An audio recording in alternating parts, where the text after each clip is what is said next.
Price Lord. இன்னைக்கு ஏசப்பா உங்களை பார்த்து சொல்ற வார்த்தை என்ன அப்படின்னா, உங்கள் இருதயம் கலங்காமலும் பயப்படாமலும் இருப்பதாக. ஆமீன். இன்றைக்கு சிலர் கலக்கத்தோடு பயத்தோடு இருக்கிறீங்க.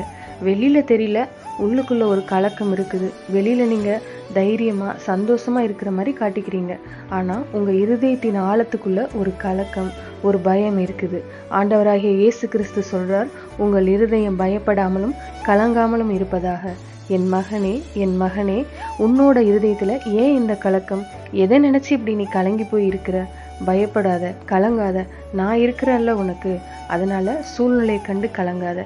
நீ கலங்குற மாதிரி இல்ல பயப்படுற மாதிரி நான் விட மாட்டேன். நான் உனக்கு துணையா நிற்பேன்னு சொல்றாரு. ஏதோ ஒரு பயம், ஏதோ ஒரு கலக்கம் உள்ளத்தின் ஆழத்துல அப்படியே அழித்து கொண்டு இருக்கா? மனசு விட்டு கூட யார்கிட்டையும் சொல்ல முடியாம ரொம்ப கஷ்டப்படுறீங்களா? ஆண்டவர் சொல்றாரு, என் மகனே நீ ஏன் பயப்படுற? என் மகளே நீ ஏன் கலங்குற? நான் இருக்கிறேன்னு சொல்லி. சில சமயம் அந்த மாதிரி சூழ்நிலைகள் வரும்போது ஒரு கலக்கம், பயம் மனசுக்குள்ள வரும்.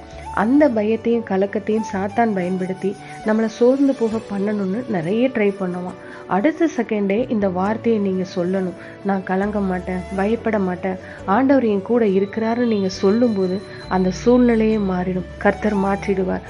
அந்த கலக்கத்தையும் அந்த பயத்தை கொண்டு வருகிற ஆவிகள் எல்லாமே விலகிடும். உங்க இருதயத்துக்குள்ள ஒரு பெரிய தைரியமும் மகிழ்ச்சியும் வந்துடும். விசுவாசிங்க. விசுவாசத்தோடு இந்த வார்த்தையை அறிக்கையிடுங்க. நிச்சயமா உங்களுக்கு ஒரு பெரிய சமாதானம் உண்டாகும். ஆமென். God bless you.